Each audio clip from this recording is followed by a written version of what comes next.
որոշիչների անձին քիչ մեխանիզմով։ Ես կարծում եմ, որ վարչապետի գրառումը ձեր բոլոր հարցերի պատասխանները պարունակում է, ավելացնելու ոչինչ Չէ, որ չունեմ։ պարունակեր չենք հարցնում, ձեր կարծիքը։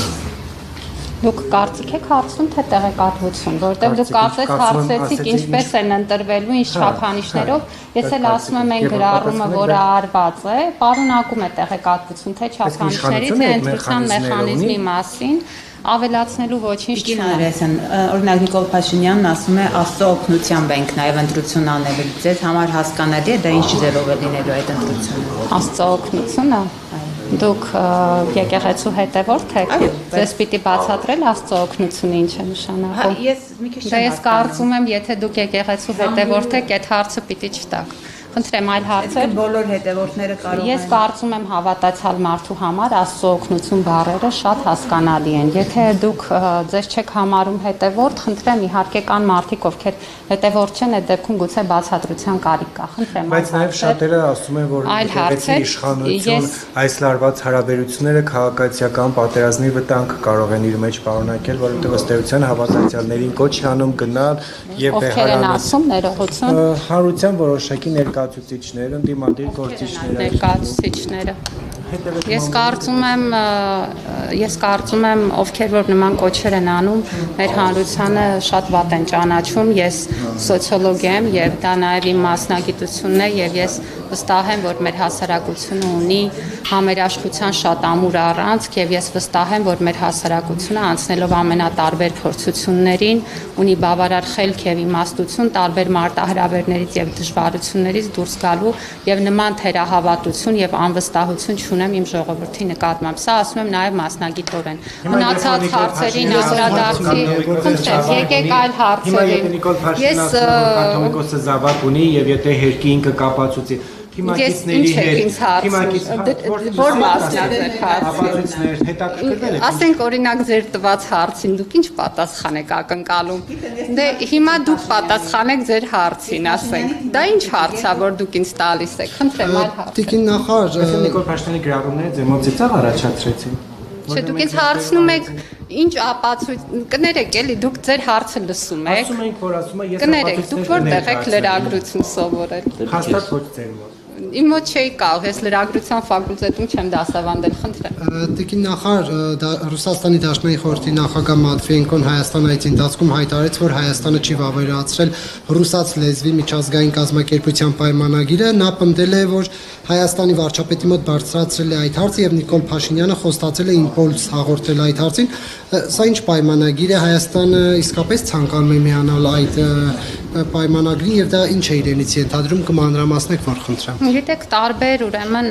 նախագծեր կան, որ շրջանառվում են այդ հարթակներում, դա հերթական նախագծերից մեկն է, շրջանառվել է, այդ թվում տարբեր գերատեսչություններ, արդարադատության նախարարություն, արտաքին գործերի նախարարությունից գործընկերներով, ովքեր որ այդտեղ դիրքորոշում եւ կարծիք կարող են ունենալ։ Մենք որոշակի ուրեմն դիտարկումներ ենք ունեցել նախագծի վերաբերյալ, սա կարծում եմ շատ աշխատանքային process է, նախագծերը հենց այդ պատճառով էլ շրջանառվում են, որպեսզի քննարկվեն եւ լավարկվեն։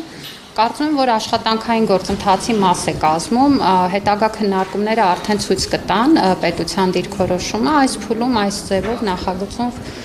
վերաբերյալ որոշ դիտարկումներ կային։ Կներեք, ինչ է ենթադրում այդ նախագիծը կմանրամասնեք, եթե կարելի է։ Նախագիծը իրականում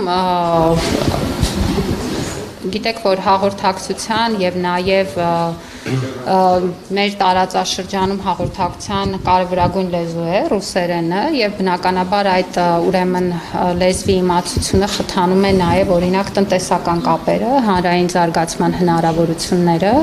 եւ հերթական նախաձեռնությունն է, որը ուղղված է այս կապերի ամրապնդմանը եւ նաեւ ռուսերենի իմացության բարելավմանը,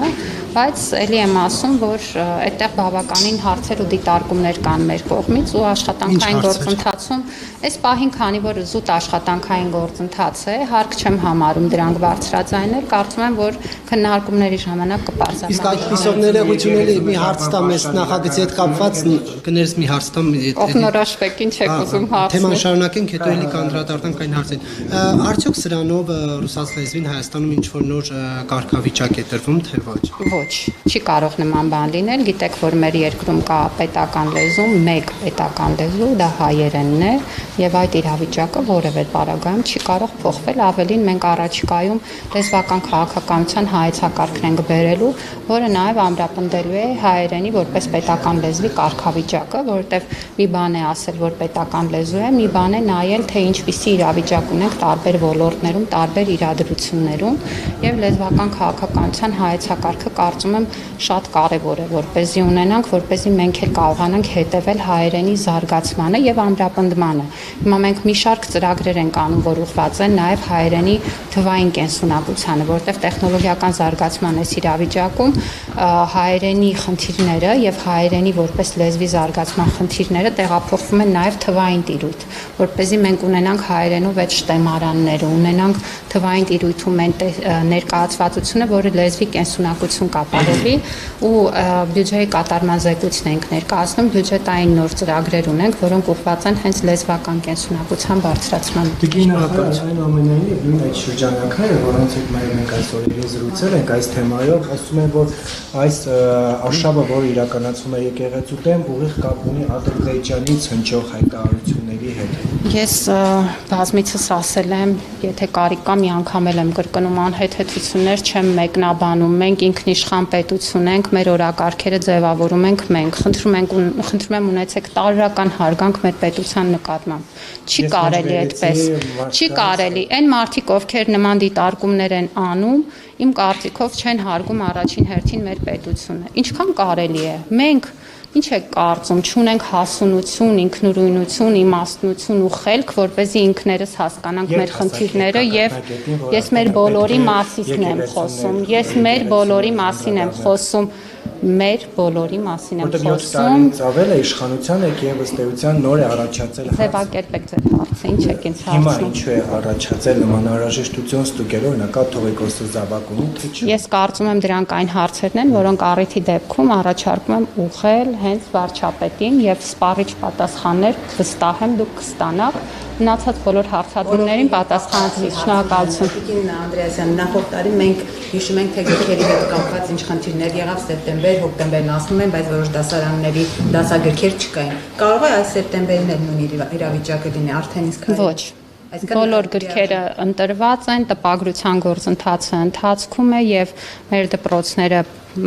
կունենան անհրաժեշտ դասագրքերը սեպտեմբերին դասապրոցեսը սկսելու համար եւ ունենք շատ լավ դասագրքեր, այս տարի պետք է ասեմ, որ որակական նաեւ մեծ փոփոխություն ենք նկատում, այս գործընթացը ցույց է տալիս, որ մրցակցային process-ները ճիշտ process-ներ են, որովհետեւ երբ որ կա մրցակցություն, մի քանի տարբեր առաջարկներ կան, մենք էլ ունենում ենք հնարավորություն ընտրելու լավագույնը մեր երեխաների համար, նույնիսկ կան դեպքեր, երբ որ մի քանի դասագիրք է հնարավոր լինում առաջարկել եւ ուսուցիչները կարող են ընտրել իրենց հարմարը եւ այսօր արդեն ամփոփված մրցույթներ ունենք եւ տպագրության գործընթացներ։ Տիկին եւ վերջին հարցը իմ կողմից տեսեք, երբ որ լուսանկար հրապարակեց Արայք Հարությունյանը